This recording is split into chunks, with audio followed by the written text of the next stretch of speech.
Remind me of that. What's that? Oh, what a topical reference, David. I'm just invoking 2005. Doot doot. All right. Are we all set? Welcome to Rework, a podcast by Basecamp about the better way to work and run your business. I'm your host, Sean Hildner. This week, we're talking about what you actually need to start a business. And I promise you, it's less than you would think. So I'm actually not going to waste a bunch of your time here at the top. Let's get right into it. As always, I am joined by Basecamp's co-founders and the authors of Rework, David Heinemeier Hansen. How are you? Good. And Jason Fried. How are you? Doing all right, thanks. This week, we're talking about how much you actually need to start a business. And I'm going to go through this a little bit differently than we have done these episodes in the past. Let's say I'm Sean Hildner. I'm starting a business. This already sounds unrealistic, Sean. Listen, I know. We're just going to have to suspend our disbelief for a second here. I'd like to go through all the things that I think I would need in order to start this business. And I kind of want to hear your arguments against it and maybe how scrappy Basecamp was there at the beginning. How's that sound? Yeah, let's do it. Well, the first thing I'm going to need is a bunch of people, right? In your case, you probably do need a bunch of people, let's be honest. Oh, this is a bad idea. Okay, I see what's going on. What are you making, Sean? That's really the big question. Yeah, okay, let's say I'm, writing and selling Dungeons and Dragons modules. You're a pro, you know that stuff. You're all you probably need, right? I mean, what about marketing? What about, salespeople? What about lawyers? What do I need here? Well, you could dress up in like a funny Dungeons and Dragons outfit and just tape yourself and run around the streets and see what happens. That's marketing, right? That'd be enough. Well, first, here's the thing, right? First, you have to make something to have something to even market or even to sell. Right. And then a lot of people in that community already, right? Like you're pretty tapped into the D&D world. Yeah? Sure. Yeah. You just start talking about it with the people you know and let them spread the word for you and sort of see what happens. Let it go somewhere before you even imagine that you need something. I think that's the idea. Is like, what do you need? You don't know until you put it out there, spread the word yourself, get it out there, do your thing, see what happens. It's just you, so you don't have to support anyone else. Mm-hmm. And then you'll get a read on what you maybe do need. It's not that we're saying you don't ever need these things, but to get started, you certainly just need yourself if you're capable of doing the thing that you need to do. Like if I had to start a business where I had to, make medical equipment of some sort, like I don't know how to do that. I might know that there's a business opportunity there, but I may have to hire people to do that. But you know exactly what you want to do. You know exactly what it is that you're doing. And in that case, you have a pretty good head start, I think. So that's where you start. I think the interesting point here too is validate whether need is even a word that's relevant. Is the thing you're trying to do something anyone else wants? I think that's the number one issue for a lot of entrepreneurs. They have this idea in their head and they think in order to test the idea at all, they have to build the most extravagant version of it. When in fact, validating or rather disproving the hypothesis that anyone else could be interested in your damn thing would be to build basically the shittiest version of it to some extent, as in not that the core of it is shitty itself, but all this stuff around it. Can you put forward an epicenter of an idea that would resonate with someone else? Which in the case of Basecamp was exactly what we did. We started building Basecamp in 2003.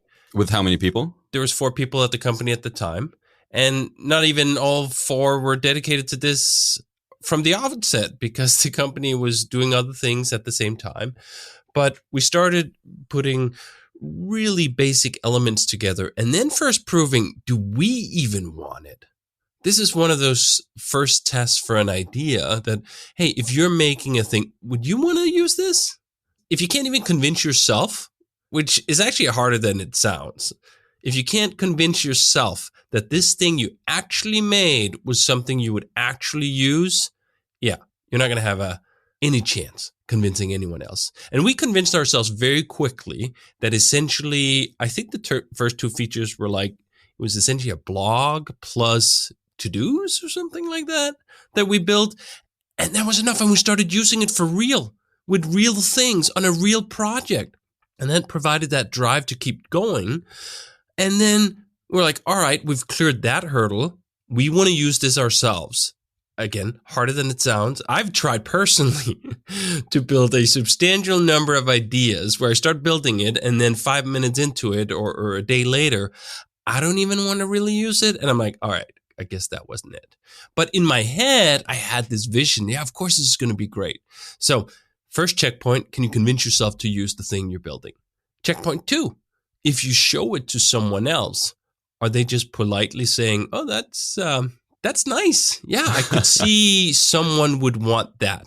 Or are they saying, I want that? Right. That's sort of checkpoint number 2. And we cleared that checkpoint quite early on with Basecamp as well, when we had a handful of features and we showed it to, I think, Kudo partners or something like that. And they were quite eager to say, I want that. Not that I could see other people would want that, but that they wanted that. Mm-hmm. So now you have 2 validations there. And in that way, keep going, right? Building just the epicenter of something that propels itself forward. And during that entire phase, did we have any of these other things? Did we hire a bunch of extra people to work on it beyond the people who were already working at the company? No. Did we raise a bunch of money for it? No. All these other things. Did we hire out a new office in such a way to incorporate this as a new business? No. Did we even incorporate this as a business? No. There was just so many of the traditional steps of, hey, this is a serious endeavor I'm on, that we just didn't do. Validation's a tricky thing. I think it's easy to get anybody to say yes to something because it doesn't cost them anything to say yes to it. Like, do they need that? Yeah. Would you use that? Yeah, because it doesn't cost anything. So, and oftentimes the people you're showing it to are still people you kind of know, so they're still going to be supportive. So I actually think in some ways the validation comes before you make anything, which is that, do you know this thing that you're about to do really well? Like, we knew that we needed a better way to manage our projects with our clients. Like, that was just sort of undeniable because it was sort of a mess for us. And we knew that we were not unique. We knew there were others, or had to be others like us. And we knew others like us. And we knew that they had these problems too. Even without showing them the product, we knew they had these problems. And I think in your world, I don't know D&D well enough, but I imagine someone's like, well, to generate a D&D character, it's a really manual process. And gosh, if there was some automated way to do this, this would be amazing, because every time we play, it sucks. So gosh, there's a sense of like, I could feel the demand here. I have the demand. People I know have this demand.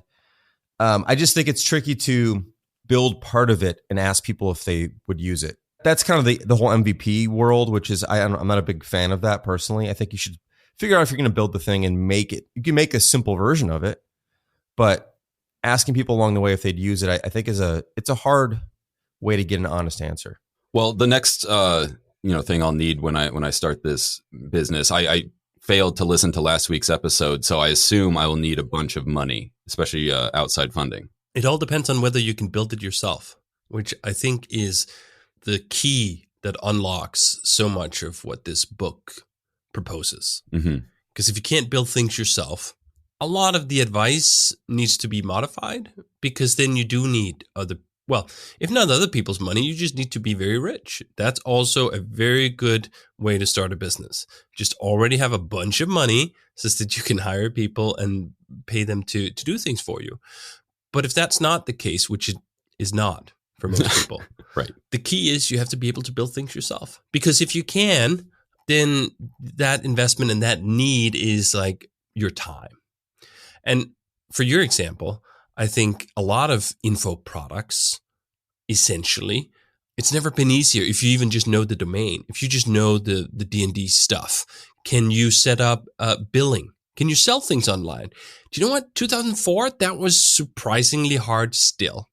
Gumroad, and if you can dig a little further, Stripe, and some of these other things that makes it possible to sell information products online, they're essentially off-the-shelf items now.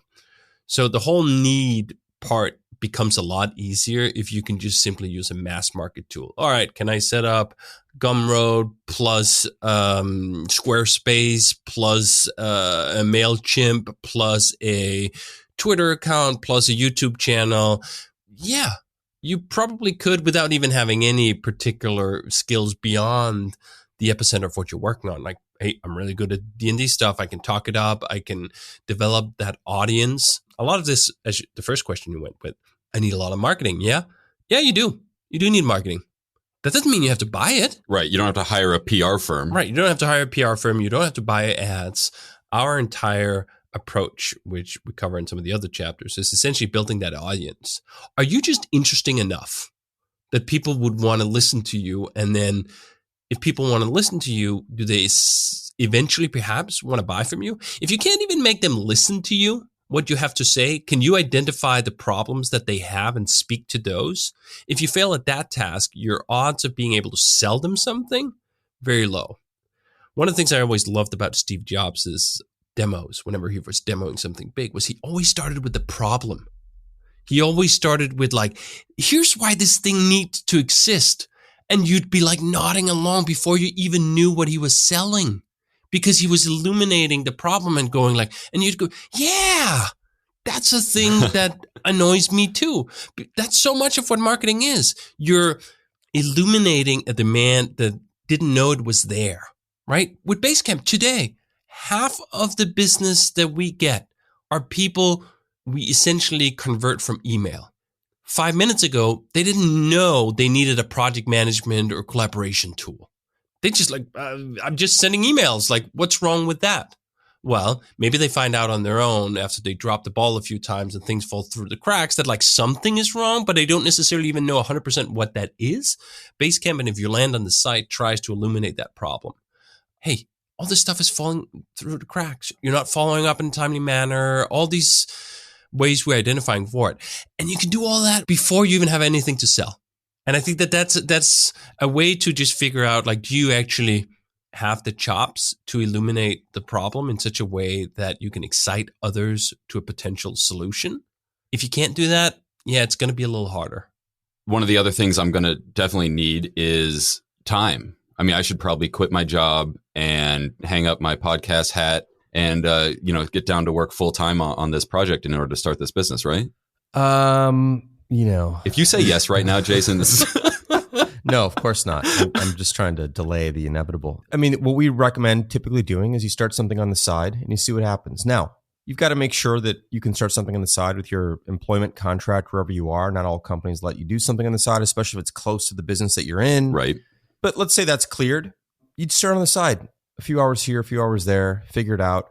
We advocate good night's sleep and no work on the weekends. But if you're doing something on the side, you might need to take an extra hour here and there. You might have to take a Saturday here and there to try something on the side. The point is you don't want to sustain that forever. You need to make a sacrifice here, perhaps, and do a little bit of that. So don't quit your job. There's a really good chance what you're about to do is not going to work. Actually, not even a really good chance. Like almost certainly it's not going to work. Right. So you don't want to give up what you're doing. So you want to keep your paycheck coming in, keep your job, keep your focus on that, and then on the side, figure this out and see where it goes. And at some point, it might pull you away enough where you're like, I could do this now, or I see there's potential here, or maybe there is money coming in and like I can actually quit my job or whatever it might be. You also might find out that you don't really like it. You built it, and then you're like, I don't actually want to do this though. And this is the thing that I think is missed by a lot of people when they're starting a business, is that starting something is actually relatively easy. Maintaining something is considerably more difficult. Right.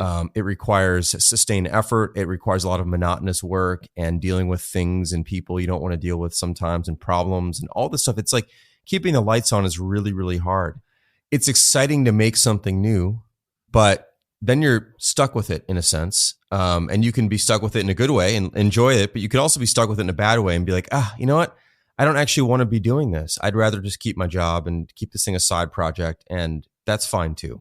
What I've also found along the same vein is that, as we've talked about before, it's easy to fall in love with the idea of being a person who starts something. Right. Rather than actually being like, this thing, specific thing is the thing I want to go with. I'm going to go somewhere. It's not just a thing because I want to be an entrepreneur.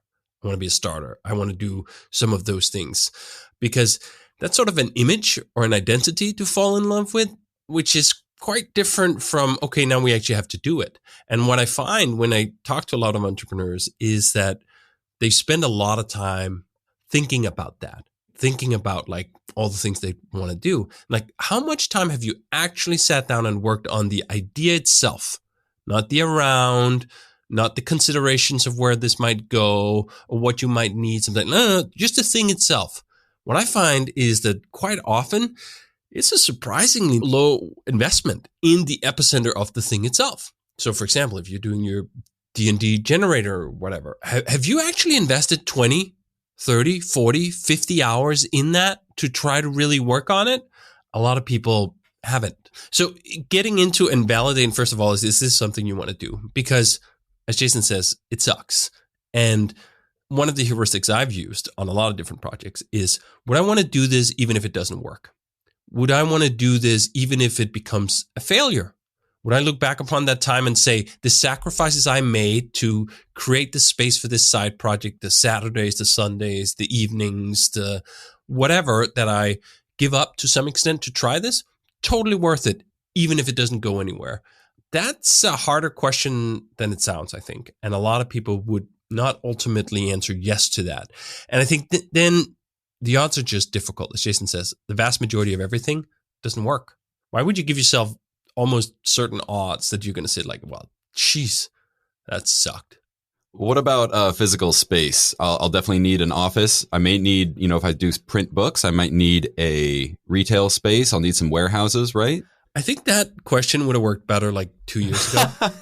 Like now that we're all at home. Exactly. It's preposterous on its face, but it is interesting. Like literally 2-3 years ago, let's say, that was a serious thing that people would ask themselves. And now it seems ridiculous to even propose it, that would be one of the first things. Yeah. So Basecamp, 12 years ago, where were you guys?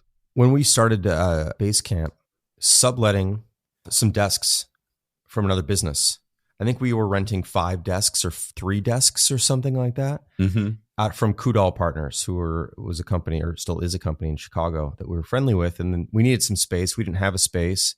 And they had more space than they needed. So we're like, hey, could we have a few desks? And it wasn't like a separate office. It was just like desks. And then, of course, David wasn't even here. David was in Denmark. It was me, Ryan, and Matt at the time in Chicago in this small office, this rented space, alongside another company, and then David in Denmark. And it was fun. We didn't even need the office in Chicago, but we had one. It was fine. We only had people in Chicago, so we did that. But the office didn't really give us anything. It was just, we had one, but it wasn't required for sure.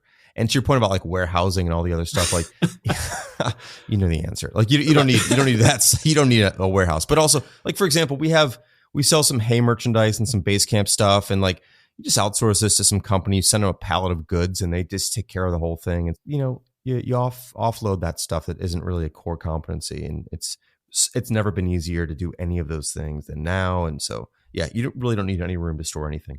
What about a support team? I'm going to be getting a bunch of emails. We're going to have to deal with returns and that kind of thing. Yeah. You're going to do that yourself for a long time. And it's the right thing to do. It's like the best way to learn about, is this thing work? Does it not work? What are the flaws? What have I missed? What's not quite right? What is great about it? What kind of words do people use to describe it, good and bad? I've always enjoyed doing support because you hear how people describe something in a different way. So for example, for a while, people were calling their Basecamp projects like base camps. Yeah. And like you pick up on that and you're like, we didn't call them base camps, but we did for a little bit actually. But you start to hear what people are actually calling things. And like people might call them checklists when we call them to-dos. And you're like, oh, people are calling these checklists. That's interesting. I don't know what it means, like in terms of where do we go with it, but it's kind of interesting. And maybe you're like, well, maybe we should allow you to rename these tools that we have. And it turns out now we do that. You start to pick up on these little subtle things that you won't pick up otherwise. So it's very, very healthy. You don't want to do it forever, probably, but certainly for the first few years, I did all the support for the first couple of years for Basecamp, and it was great. Yeah, our listeners may not know that all of the support emails went directly to you in the beginning, right? Yeah, and then David and I shared some of those responsibilities, and you learn a ton. You also, people are amazed, like, oh my God, you're the person who makes the thing, and you're answering my email, and like this is it's good connective glue, really, to do that with your customers. And it's those advantages that you will only ever have in the beginning. And they're so powerful. I mean, I remember, Jason would answer the support questions, and then whenever anything was broken, I'd get the email. I damn well better fix what's broken. We actually, even at Basecamp, have fallen into the trap sometimes when you isolate the people building the things from the people getting the feedback about the things, that it is a little too easy sometimes to say, well, I mean, just put it on a list. When you're actually the person fielding the requests and you hear about the same broken thing 4 times in a row, you're just like, I can't write back again to a person. I'm just going to go in and fix it. And it's that speed and that agility that really makes startups startups. You should not be in a hurry to get away from that, because so much of the fundamental terrain is mapped during that time.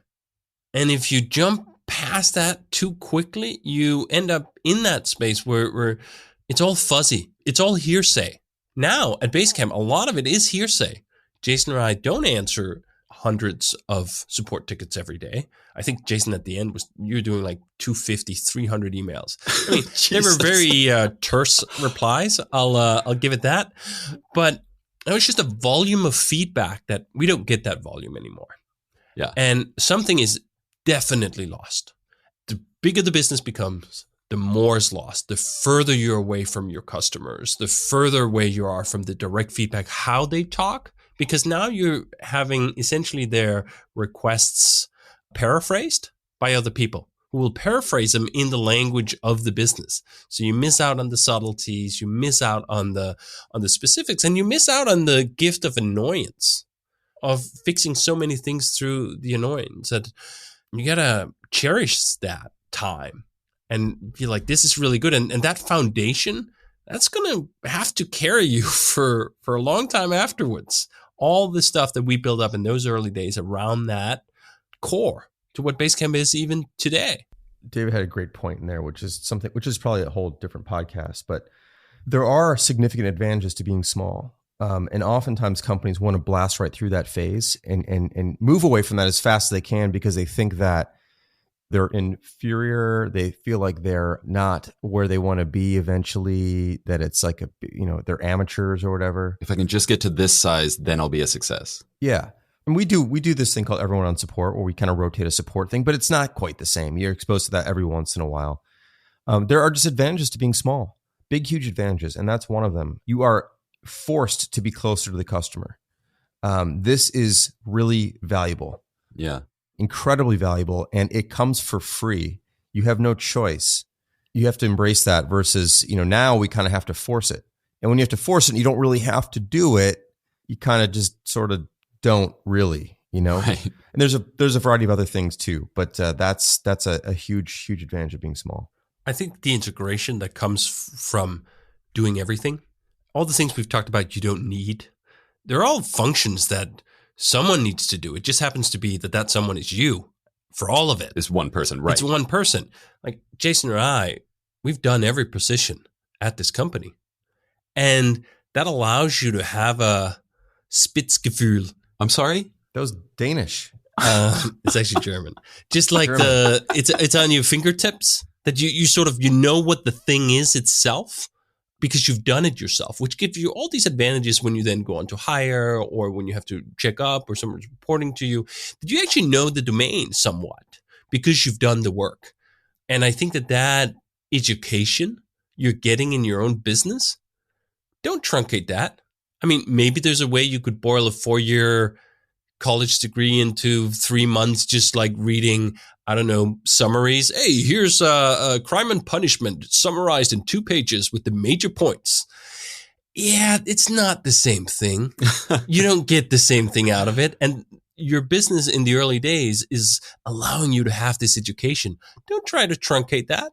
Like, take a good couple of years of education in your own business and your own problems when you have to get lessons in all of it, and you don't really have another choice. It's fabulous. And in fact, I'd say it's fabulous for another reason, which is there's a motivating factor, at least there was for me, about doing everything, because you're jumping around. You never end up sort of stuck in a rut somehow, because there's not even really time or space for that. There's just too many problems in too many different spaces that you're constantly rotating through them in such a way that you don't grind to a halt, which is another reason I think that the early days are so much more productive. Yeah. Now, sort of what I need to do is a relatively small list at Basecamp. in the first year, second year, fourth year, the things I needed to do was a very long list. And if I didn't do those things, the servers were down. The whole thing stopped working. So your productivity is just a completely different thing. Now, you can go overboard with that, and plenty of people do, and that's how they end up working 80 hours because there's always more and all these other things. There are pitfalls to it, but there's also some positives to it. That sense of at least, hey, I spent 40 hours doing 400 different things, and those 400 different things were really important to the business. It's deeply satisfying. Yeah. In a way that I find myself sometimes now not having that same level of satisfaction because more of the things that Jason and I are working on are longer term, or they're a little more abstract, or they have more gears before it gets down to reality because we're trying to organize teams and organize people and all this other stuff, versus when you're doing things yourself on the product itself, it just has that sense of like, this was a really good day's work. I feel exhausted in all the positive ways of feeling exhausted, as though you just did a great workout. Well, fantastic. I think that's a great place to stop. I am ready to go out there and start a business on my own. Good luck, Sean. Thank you so much. Next week, we're going to be talking about the word startup as we discuss the essay Start a Business, Not a Startup, which should be pretty fun. So I want to thank Jason Fried for being here. Great to be here. And I want to thank David Heinemeier Hansen. Thank you. Always. All right. We'll see you next week. Adios.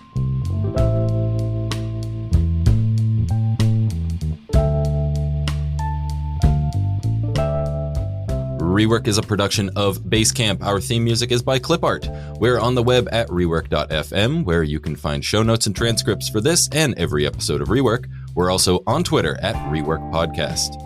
If you're following along with the book, next week we'll be discussing the chapter Start a Business, Not a Startup.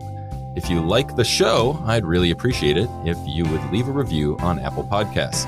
And if you have any comments or questions for Jason or David, leave us a voicemail at 708-628-7850. Or better yet, and this is because the sound quality is a little bit better, record a voice memo on your phone and email it to hello@rework.fm.